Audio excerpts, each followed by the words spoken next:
Graça e paz da parte de Cristo Jesus. Amém, irmãos? Nós vamos refletir no tema Deus quer zelo e arrependimento, lições das 7 igrejas. Mas à frente vamos ler vários textos bíblicos no livro de Apocalipse. Os anos dramáticos da perseguição haviam chegado. A igreja estava encurralada no aperto em meio à violência desumana.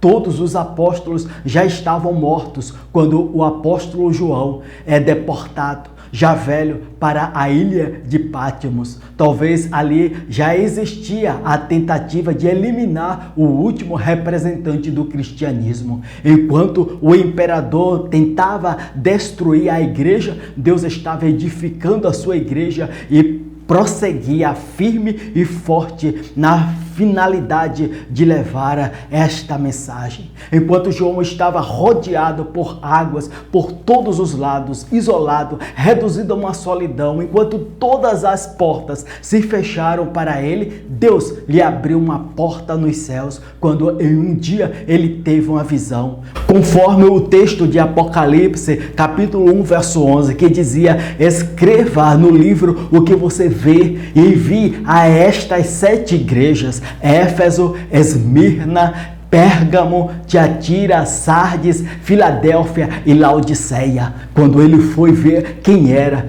não viu quem falava, mas viu 7 candeeiros e 7 castiçais e um semelhante ao Filho do Homem. Apocalipse capítulo 1, verso 18. Sou aquele que vive, estive morto, mas agora estou vivo para todo sempre e tenho as chaves da morte e do Hades.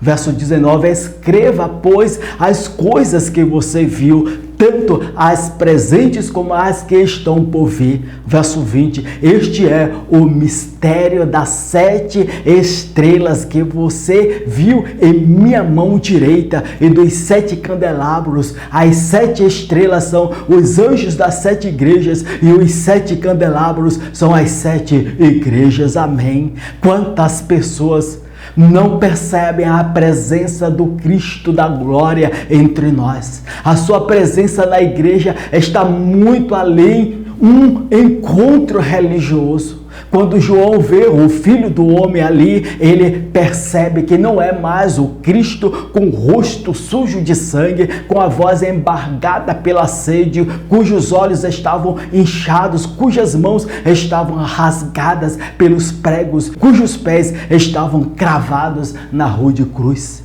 Diz a Escritura que João caiu como morto aos seus pés com essa visão, mas Deus o levantou e disse que ele esteve morto, mas que agora vive. Nós adoramos o Cristo vivo, que reina pelos séculos dos séculos, pois o governo do mundo não está nas mãos de governantes humanos, mas sim nas mãos do governo do Deus Todo-Poderoso. A nossa história de vida não se limita a esta vida na terra, e sim a eternidade com Cristo. Por esta razão e tantas outras, que quando no Império Romano, onde vários crentes eram pisoteados por touros, queimados em praça pública, comidos por leões, o corpo morria para esta vida aqui na terra, mas pela fé e obediência a Deus surgia um corpo incorruptível para a eternidade na presença de Deus. Glórias a Deus por isto e muito mais. Nas 7 cartas, Jesus sempre repete: eu conheço. Ele anda entre nós para conhecer nossas obras e nossas vidas. Ele conhece seus atos, conhece sua vida, seu trabalho, o modo como você trata as pessoas. Ele conhece o que a sua igreja não conhece. Ele conhece a intimidade e os segredos do seu coração. Deus não se deixa enganar pelo desempenho e pela beleza de nossos gestos. Ele conhece a intenção, a intimidade de nossa alma, os segredos e as intenções de nossos corações. Vejamos o que é dito para a igreja de Esmirna.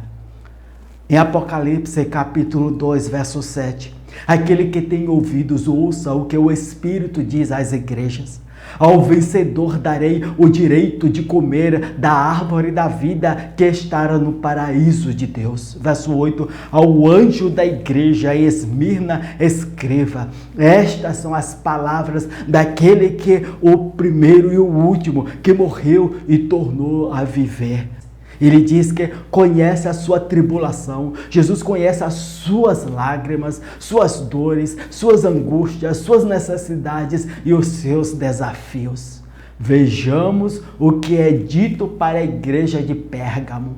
Em Apocalipse capítulo 2, verso 12. Ao anjo da igreja em Pérgamo escreva: estas são as palavras daquele que tem a espada afiada de 2 gumes. Verso 13, sei onde você vive, onde está o trono de Satanás. Contudo, você permanece fiel ao meu nome e não renunciou à sua fé em mim. Nem mesmo quando Antipas, minha fiel testemunha, foi morto nessa cidade onde Satanás habita.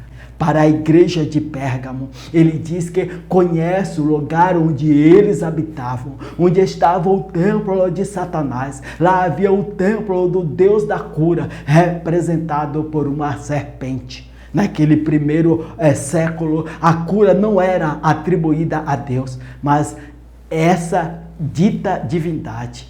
Além disso, esta era a primeira cidade a estabelecer o culto ao imperador. O Senhor conhecia onde eles habitavam. Jesus conhece onde você está. Jesus tece apenas elogios a 2 igrejas, e justamente as mais pobres. Vejamos o que é dito para a igreja em Filadélfia.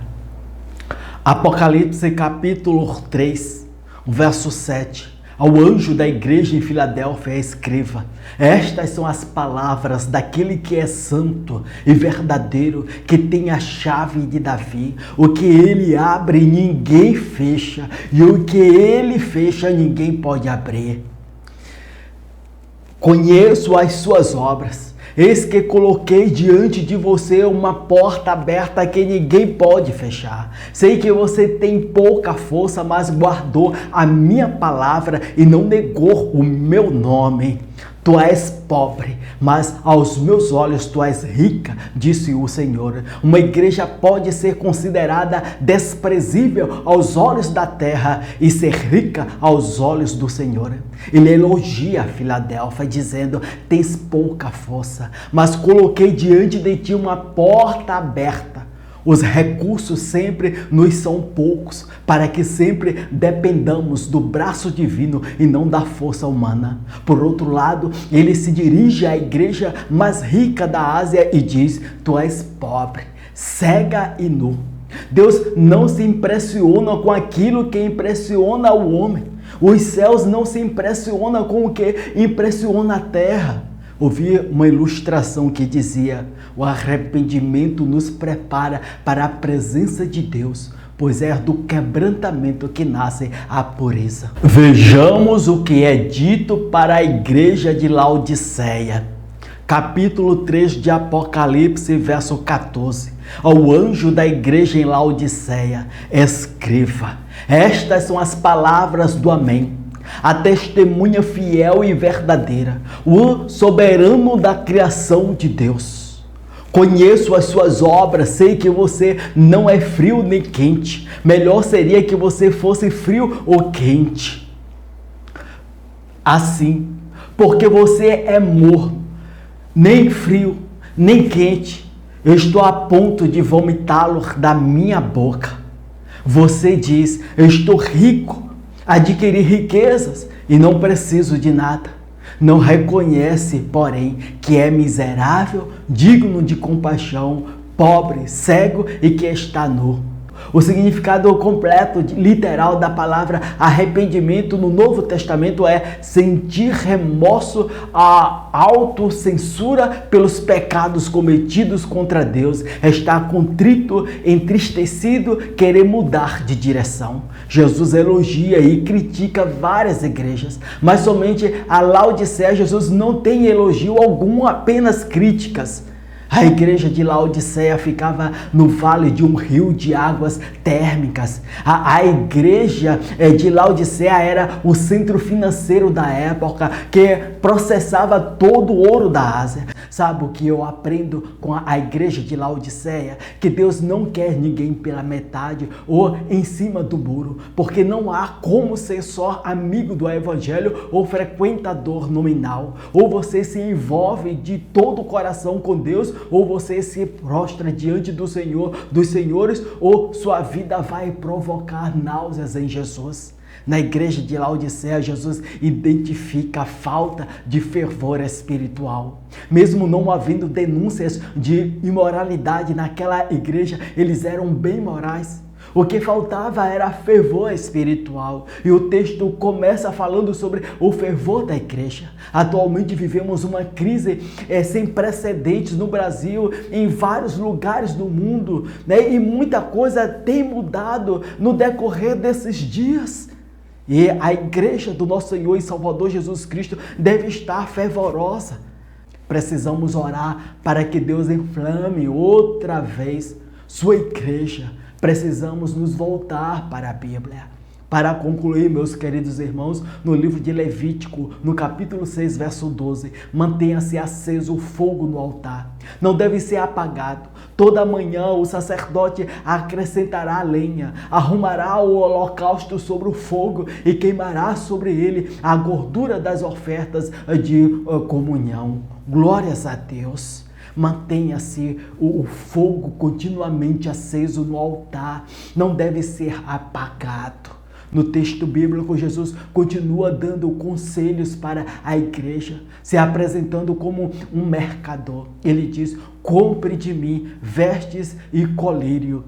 A solução para a falta de fervor na igreja não é correr atrás da última novidade, mas em uma volta para Jesus. No livro de Apocalipse, no capítulo 3, verso 19, Jesus faz uma declaração e uma ordem. Ele diz que a despeito da nossa mornidão, a falta de fervor, ele diz que nos ama e que não desiste de nós. Ele não quer apagar o pavio que fumega, mas nos repreende porque nos ama e morreu na cruz para nos salvar.